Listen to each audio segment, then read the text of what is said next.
Noong pong mga nakaraang linggo, pinag-aralan natin na kinakailangan magkaroon tayo ng mga elders sa loob po ng local church.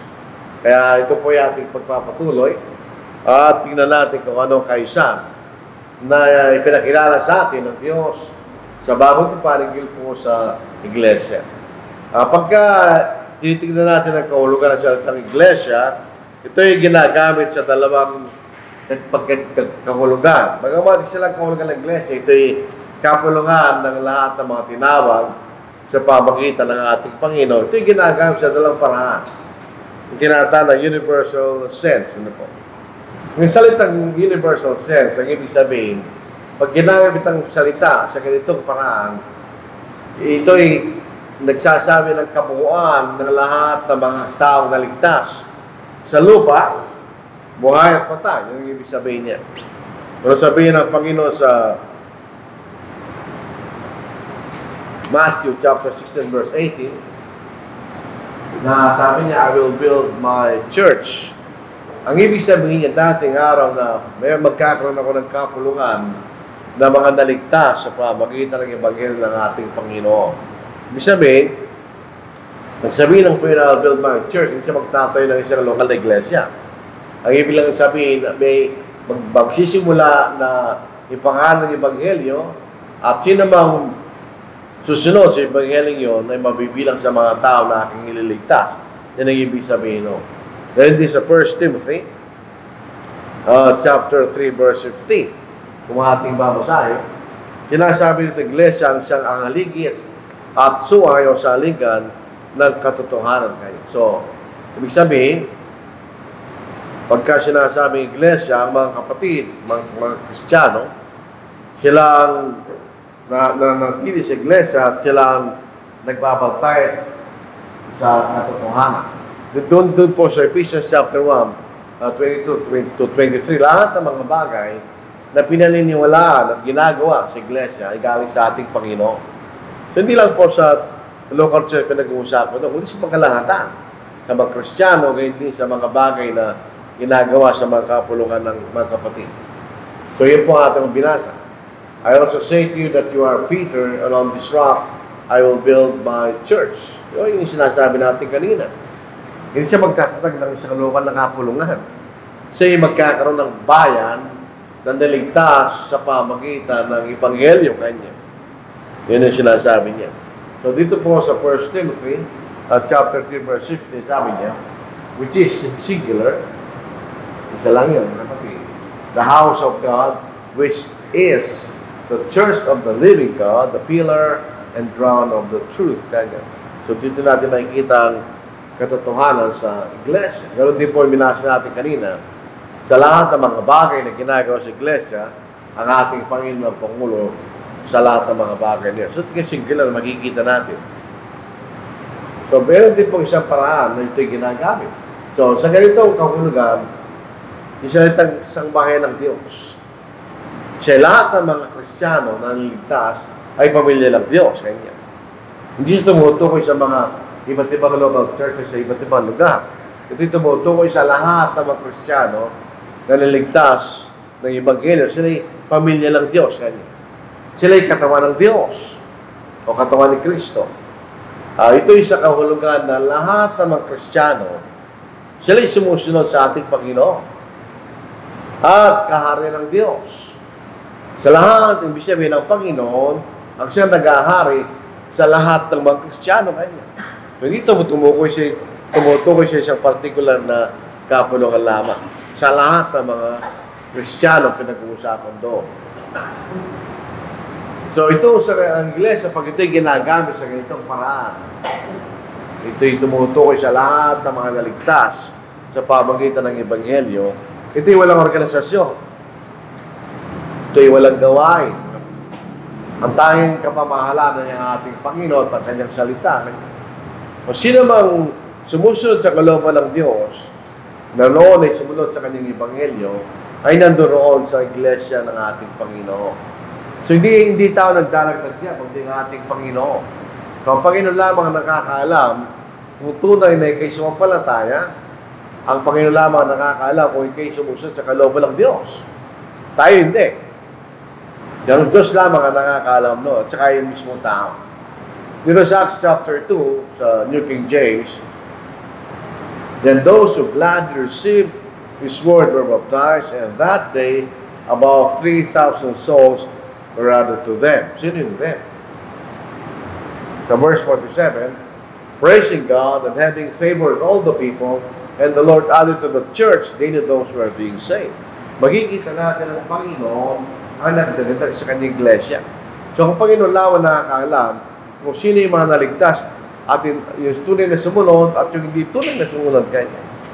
So, sa ganitong kaisipan, kahit tayo kabilang sa local church, kung di naman tayo talaga sumusunod sa kalooban ng ating Panginoon, wala tayo doon sa mga kapulungan na ililigtas ng ating Panginoon.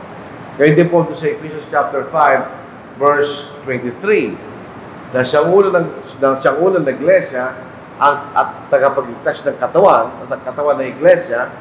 So, ang ililigtas ng ating Panginoon ay yung mga Kristiyanong tapat at tunay na sumusunod sa ating Panginoon. Hindi sa lahat ang tinatawag nating local church na katulad ng ating kapulungan. Yung isa, local sense. Ito yung iglesia na nakikita natin, katulad ng kapulungan natin. Ito yung grupo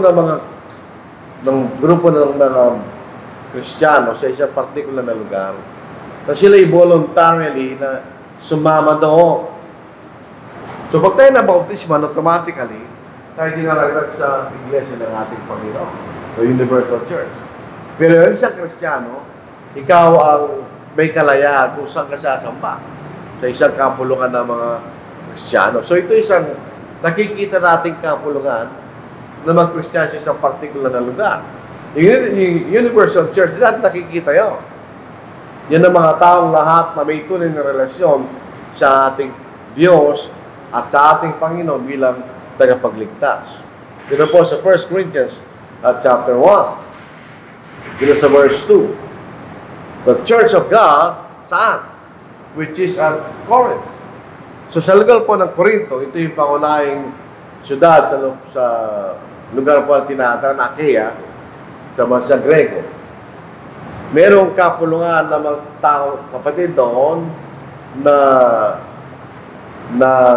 nagkaroon ng kasunduan na sila ay magiging isang kapulungan. So yun po isang Church of God sa isang lugar kanya, sa Corinto. Dito rin po sa Romans chapter 16 verse 16.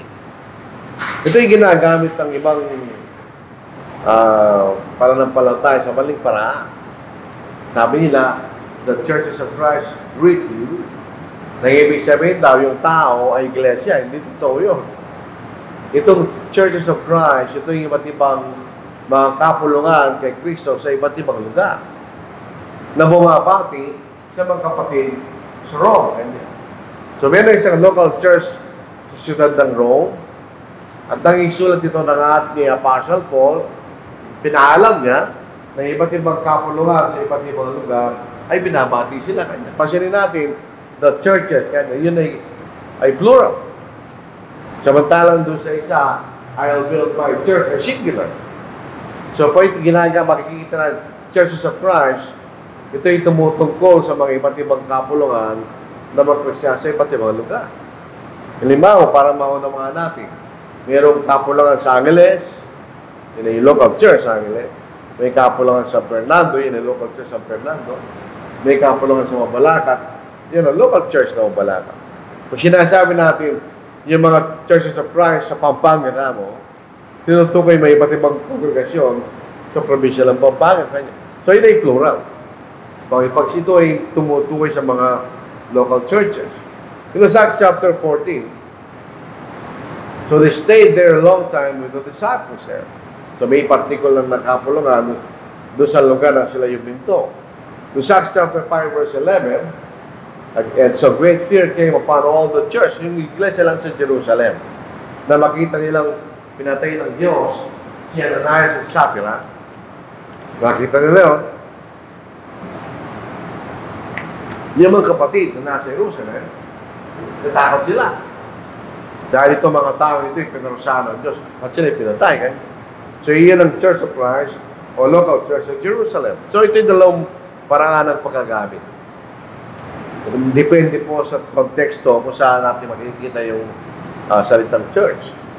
Pero usually, pag Churches of Christ, yun ay tumutukoy sa mga iba-ibang local churches sa iba't ibang lugar. So, dalawang paraan. Universal and local church. Acts chapter 8, verse 1. Now Saul was consenting to his death, and at that time a great persecution arose against the church.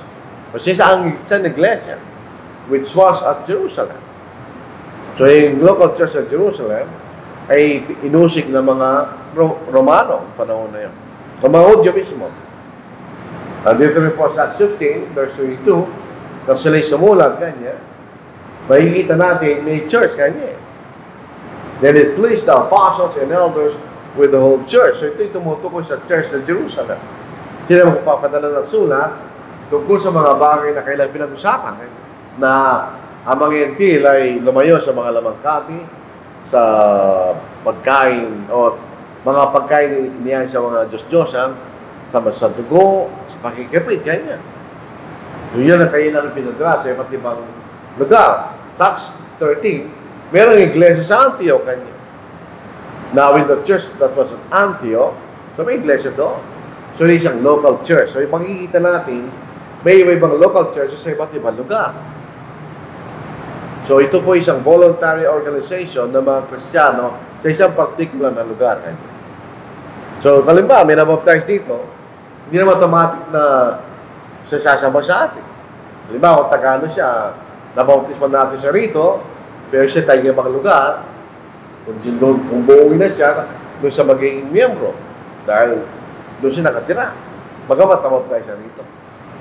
Kung yun, makikita na nabaptize siya rito, kung tunay siya sa mampalataya, siya dinagdag ng Panginoon sa Universal Church.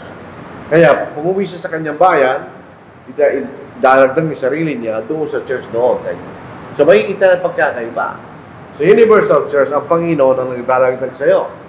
Kaya alam niya kung ikay tunay na sumampalataya at nabautismuhan. Kaya yung taong nabaptize ng sumunod sa Ebanghelyo, kinakailangan sabihin kaanin sa isang local church. Makikita natin. So, mayroong organisasyon ang local church. Hindi lang basta-basta tayo nagtitipon na ganito.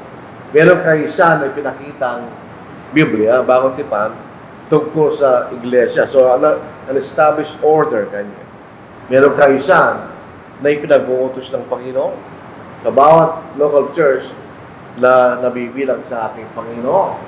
Noong sa Acts chapter 14, verse 23, ito ang konteksto, si Apostle Paul at si Barnabas, sila ay nakalakbay sa lugar na kung alam po natin ngayon, sa lugar ng bansang Turkey ngayon. Doon sila naglibot at ipinangalan ng Ebanghelyo at nagkaroon ng iba't ibang mga local churches sa mga lugar doon. At sila po ay naglakbay at pagkatapos sila bumalik doon sa mga inaralan nilang mga kapatid na nagkaroon ng church. Anong ginawa nila? So when they had appointed elders in every church and prayed with fasting, they commended them to the Lord in whom they had believed. So yung organisasyon, may elders in every church. Kung sila, ng 3 years yun eh. So sa malapit na matapos ng 3 taon, binalikan nila yung kailang unang pinuntahan na nagkaroon ng mga local churches at sila naglagay ng elders in every church. Pasilin natin yun, elders, plural yun. Church singular. So sinasabi sa atin, bawat iglesia ay mayroon kanya-kanyang mga elders, plural. So yung pong yung mga organisasyon ng mga denominasyon, mali.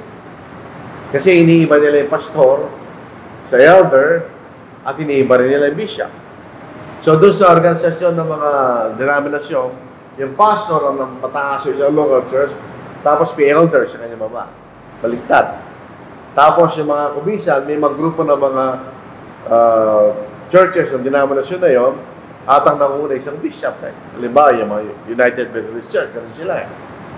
Pero hindi ganoon. Yung elders, pangalanan po natin, sila rin ang tinatawag nilang overseers, na kumisan sinasal na bishop, sila rin yung mga pastors, ganyan. So sila ang bawat may karamihan sa kanila sa isang local church. Ganun po sa Titus chapter 1. For this reason, I left you in Crete, that you should set in order things that are lacking. So, by necessary inference, sa loob ng mga churches, may pagkukulang yan na dapat punuan. At ang isang mangaral, ginagawit niya kanyang karunungan para tingnan kung ano yung pagkukulang. At yun ay kanyang mapupas sa pamagitan ng pangangaral ng Ebanghelyo. And appoint elders in every city. Ibig sabihin, by necessary inference, kung magsasamahan natin dalawa, elders in every church, ganyan. Tapos elders in every city. So sa Creta o Crete, meron lang isang church sa bawat syudad. Na maliit lang na sila yun. So ganun din, meron plurality ng elders sa bawat iglesia. Yan ang makikita natin kaysan na ipinakita ng Diyos. Dito sa Galatians chapter 1. Ginang po ninyo na po. And I was unknown by face to the church of Judea which were in Christ. Sabi natin kanina, pag ginagawa yung churches, hindi tumutukoy sa mga local church. Sa Judea, maraming local churches. Pero din sa Galatia, so pag ginagamit ang church na plural, ito yung mga local churches. At bawat churches ay mayroong mga elders yung nakikita natin. So yun ang kaisan na ipinag-uutos sa atin ng Diyos na dapat ay tayo magkaroon. Lalo kung dumaraan ng panahon, tayo po ay tumatagal na sa pananampalataya, merong necessary inference na yung magkalalakihan lumalago rin sa pananampalataya. At pagkakaroon tayo ng mga grupo ng kalalakihan na siya mamumuno sa isang local church. Yun makikita natin. Dahil yan ang kaisa na sinasabi sa atin ng Diyos. Bawat churches, sila po ay independent. Siyempre, sila yung umira na malaya sa iba. Yan ang independent. At autonomous o self-governing. So, may sabihin, ito na pinasa natin dito. Maraming iglesia sa Judea. Maraming iglesia sa Galatia. So, bawat iglesia sa Galatia, bawat sa independent sa iba. Halimbawa, para maintindihan po natin, doon sa kasalukuyang panahon, so, West Philippine Sea o South China Sea, nagkakaroon ng problema, di ba? Bakit nag-aaway China at Pilipinas? Dahil sila parang independent. Meron silang kanyang teritoryo at interes. Pinaglalaban nila kailang kalayaan. So, dahil sila malayo, sila independent. Kanya. So, ang isang local church sa Angeles, halimbawa, tayo malaya, doon sa local church, malaka. Wala tayong wala tayong, wala naman sa pakilang, wala tayong control doon. Ito lamang ang ating church dito sa Angeles. At self-governing, pinamamahalaan ng local church sa kanyang sarili. Kaya kinakailangan magkaroon tayo ng elders, sila ang namamahala doon sa pamamahala na yun, sa bawat local church, makikita natin. So, dito po sa ganitong paraan, makikita natin na walang centralized organization sa iglesia ng ating Panginoon. At ito'y hayon sa kanyang karunungan. Sa isang grupo ng mga independent at autonomous na local churches, walang centralized control. So pag nagkaroon ng problema, halimbawa sa aral ng isang local church, meron pa rin matitira na magpapatuloy sa katotohanan. So, hindi mo siya mapapatay. Ang isang malinaw na halimbawa ay sa aklat ng Apokalipsis. Sa aklat ng Apokalipsis, mayroong 7 iglesia, 7 churches. 7 ay sound, yung 5 ay may kamalian. So, sabi ng Panginoon, kung di kayo magsisisi kanya, alisin yung candelarium, yung recognition niya, sa kailan bilang kanyang kabilang sa kanyang iglesia. Pero dalawang sound. So, kung hindi magsisisi yun, sila mawawala, meron dalawang papatuloy kanya. So, hindi mo siya mapapatay. Iyon ang karunungan ng Diyos. Ang karunungan ng tao, centralized, mabilis gumala, mabilis lumago. Pero pag mayroong nangyari sa central, apektado lahat. Diba? Kaya sa Roman Catholic Church, meron silang, noong unang panong tinatawag ng council, ang pinakahuli yung Second Vatican Council of 1960s. Anong ginawa nila doon? Sila nag-formulate ng mga doktrina na sa inakala nila na ayon sa kasalukuyang panahon at inalis nila yung mga doktrina na sa kailang kaisipan ay wala nang kahalagaan. So, mangyayari yan, nagbabago kayo ng paniniwala. Pero sa Iglesia ng ating Panginoon, hindi nagbabago yung paniniwala. Kasi ang ating paniniwala na kasalanan lamang kung anong pinakilalang Panginoon. So, ito ang karunungan ng Diyos. Maaaring sa point of view ng tao, di mabagal, inefficient, hindi interesadong Diyos doon. Ang interest ng Diyos ay tayo ay maging tapat sa Kanyang kaloob. Hindi nga siya interesado kung tayo ay magkaroon ng para bagang movement na tayo magparami. Ito naman din namin na siya, basta gumagawa sila ng mga gimmick para sa hindi ganun lang issue ng Panginoon. Sa Panginoon, yung tunay at voluntaryong paniniwala ang mahalaga sa Diyos. Yun ang Kanyang ililigtas. So, yun ang makikita natin sa Iglesia ng ating Panginoon. So, ito'y naiiba. Kasi sa konsepto ng tao, siyempre, gusto nila mabilis lumago, mabilis ang paggalaw, yun ang karunungan ng tao. Hindi siya karunungan ng Diyos. Yung Diyos, kahit ito lang yan, o 4, 5, okay lang yan, basta sila tunay, sumasang pala tayo. Dahil anyway, kung hindi siya susunod, sila rin ang papahamak. Yun ang kaisipan ng Diyos. So, hindi natin dapat galawin yung ganong klaseng kaisipan na makikita natin sa local church. Yung mga pinag-aralan natin kanina, mayroong plurality of elders sa bawat iglesia. Meron pong mga tinatawag deacons. Sa Philippians chapter 1, verse 1, Paul and Timothy, bond servants of Jesus Christ. So, tingnan po niyo yung pagpapakilala ni Pablo sa kanya sarili at kay Timothy. Hindi sila boss. Sila ay lingkod ng ating Panginoon. So, ikaw ay isang elder o deacon o mangaral, ikaw ay lingkod lang ng Panginoon, hindi ka boss. Ang ating boss ay ang Panginoon. Pag tinignan natin sa salitang Panginoon, ang ibig sabihin ay boss. Siya ating sinusunod or master kanya. Tayo mga lingkod lang. Mapapasin natin dito, merong yung mga kapatid to the saints. Ganyan. Saan? Sa Filipos, sa Philippi. Sino kasama nila? Bishops or overseers, or elders, or pastors, at ang mga deacons, o diakonos. Ganyan. Itong mga salitang ito, di ba, yung deacons, hindi nila sinalin yan. Dahil ang Grego po na yung diakonos. Ganyan. So, ginawa niya ng English, naging deacon. Ang ibig sabihin niya na servant. Ibig sabihin, ito yung mga special na lingkod. Meron siyang special na ginagawa sa loob ng iglesia. May kaisipan ng mga kapatid na pag-deacon ay physical obligation, hindi na natin sa akin. Sila yung katulong ng mga elders. May mga bagay na gustong gawin sa loob ng churches, tinatawag nila yung mga deacons. Kayo bahala dyan. Sa bagay ito, ikaw bahala dyan. Halimbawa, itong pinagawa natin kapilya, at merong elders, sasabihin na sa mga deacons, kayong bahala dyan. Ganyan. O kaya, meron tayong sinusuporta ng ibang mga karat sa ibang lugar, sasabihin ng elders sa mga deacons, kayong bahala dyan. Ganyan. Kayo tumanggap ng correspondence at pag-report kayo sa amin. Yun ang trabaho nila. Yun ang deacons. Sila yung special lingkod sa loob ng local church. So, yung pangatlong grupo, yung mga kapatid. So, yung mga dyan din siya, kasama siya sa mga kapatid. Dahil siya yung naglilingkod bilang isang mga karat. May pinag-uusapan rito yung organisasyon. So, elders, deacons, at mga kapatid. Yung makikita sa Filipos. Yun ang makikita natin.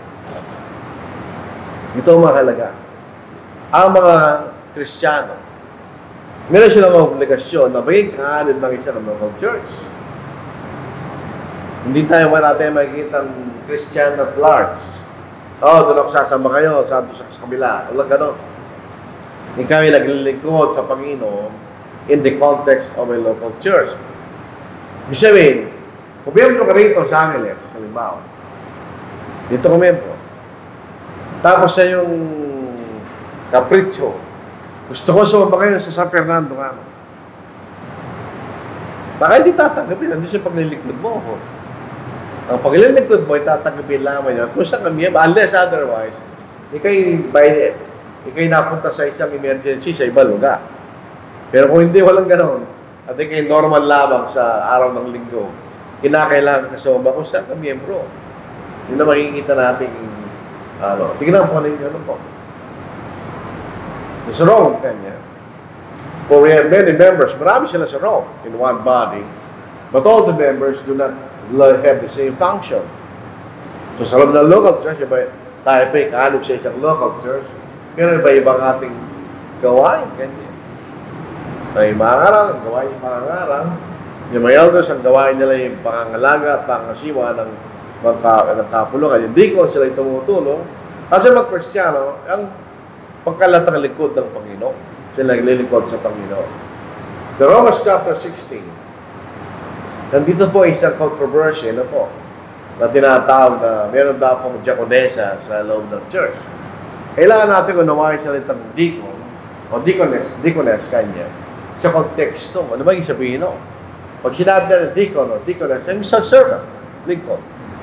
So itong babaeng ito, ay fee o pebe, siya po ay isang naglilingkod sa iglesia ng Caesarea. Hindi siya elder, hindi siya mahangaran. At hindi rin siya deacon. Dahil mga deacon, lalaki lang yan. Ito yung babae. Ang isang qualification ng deacon ay asawa ng isa lamang babae. Ito yung babae. So hindi siya servant sa ganung kahulugan. Ano ang kanyang paglilingkod? Siya tumutulong sa mga kapatid at sa mga mangaraw. Kung anong tutulong na ginagawa niya, hindi natin alam. Sabi niya, ito lang, papasahin ko lang. That she may receive her, siya pupunta sa Rome. Sabi, galing siya sa Caesarea at pupunta siya sa Rome. So, pinakikilala siya ni Apostle Paul sa mga kapatid sa Rome, kanya. That she may receive her in the Lord in a manner worthy of the saints. So, siya kapatid, kanya. And assist her in whatever business she has need of you. For indeed, she has been a helper of many and of myself also. So, pasinin natin, ito'y pupunta sa Rome. So, ay sabi lang ni Apostle, tulungan niyo siya kanya. Kung ano man na magiging pangangailangan niya habang sinadya. Dahil itong kapatid na ito kanya ay naging tumulong sa maraming kapatid kanya. Kasama na ako doon. So, alam pagtulong niya, hindi natin alam. Pero sa kanya, sariling kaparaan na. Sa 1 Corinthians chapter 12, ganun din. Now we are the body of Christ and members individually. So may kaanib ang isang local church. Okay? So, ibig sabihin, pag Kristyano tayo, kinakailangan kaanib tayo sa isang local church. Tandaan po natin, may grupo na magkapatid dati dito sumasamba, tapos pumunta sila doon sa Mexico, doon sa Anao, na hindi nagpaalam. Iyon po ay isang maling paraan. Kung tinanggap ka sa isang local church at tinanggap ka niya bilang magkapatid at nagkaalib ka doon sa lugar na yon, pagka ikay aalis sa anumang kadahilanan na walang kasalanang involved, kailangan paalam ka. Aalis na po kami at ililipat na namin ang aming membership sa kabila. Dapat yung gano'n. Yan ay respect sa local church. Bigla ka lang sila magpapaalam, yung po'y kasalanan. Kasalak sa Diyos. Hindi mo binigyan ng kahalagaan ang sinasabi niya. Kaya ka membro kayo, membro. Kaya pasin nyo, meron tayong listahan ng mga membro. Kung hindi kami maalis natin sa listahan na yun, lahat ng pribileyo bilang isang kahalog sa local church, mawawala sa kanila. Sila doon sa pupuntan nila, doon sila magiging miyembro, tungkol sa mga sila pupunta. So, dito na lang po. Para maintindihan po natin, autonomous. Automobile. Ano ibig sabihin? Siya'y maaaring palakarin sarili niya eh. May siya makina eh. So, may driver sila, lakad siya mag-shop. Hindi katulad tinutulok nila walang makina. Yung salitang nomos means law. Kapag nagsama yung dalawa means self-law. Wala namang English na gano'n. So, self-governing. So, pinamamahalan mo yung sarili. Kaya nga po, sa local church, obligasyon natin sumamba. Dahil yung paraan na mapapatibay natin ang isa't isa. Hindi natin binibigyan ng sinasabi ng pagsambay option lang. Hindi. Yan yung obligasyon natin sa local church. So, bawat local church ay autonomous o self-ruling or self-governing. Dahil tayo na mamahala sa ating sarili. Regardless kung anong ginagawa ng mga local church, wala tayong pakialam doon. Tayo ay pinamamahal natin ng sarili ayon sa kalooban ng Diyos. Kaya ako, pag nagkaroon ng isang bagay na taliwas sa kalooban, pinag-uusapan natin yun. At kailangan natin palitan kung kinakailangan na patunayan natin ay mali. Dahil tayo po ang namamahala sa ating sarili sa ilalim ng kapamahalaan ng Panginoon. Ang ginagawa lang natin kung anong kautusan ng Panginoon. Yun po ang makikita natin sa salitang self-ruling. Kaya tingnan po ninyo, bilang panghuli. Ito yung organisasyon ng local church. So, merong elders, or pastors, or overseers. Sila ang nangangasiwa, namamahala, at nangangalinga sa isang local church kung saan sila ginawang elders, or overseers, or pastors. No, Acts chapter 20, verse 28. Tingnan po natin. Ayan. Therefore, take heed to yourselves. In other words, kung kayo overseers, ingatan mo ang sarili mo dahil kayo naging overseers dahil kayo qualified. Kaya ingatan mo ang sarili mo.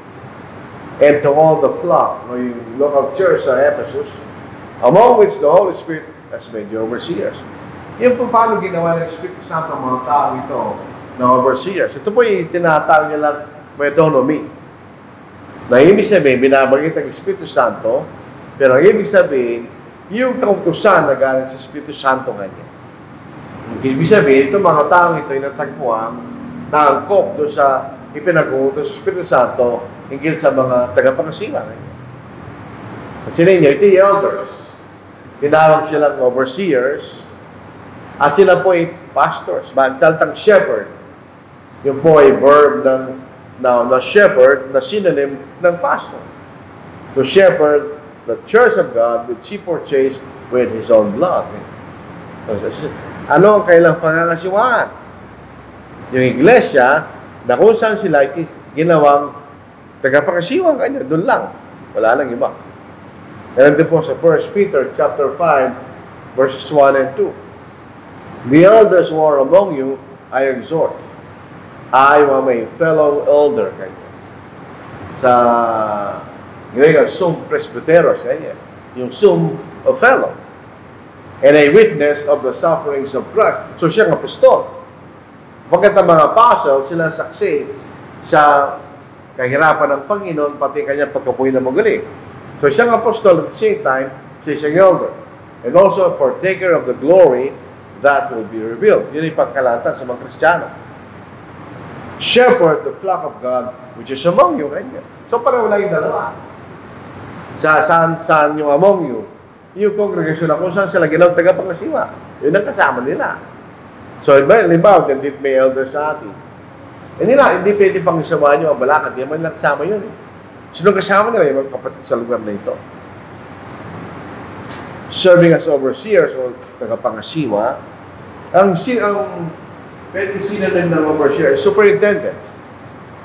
Ibig sabihin, tinitingnan mo yung mga bagay na ginagawa ayon sa tamang paraan. Yun ang isang superintendent.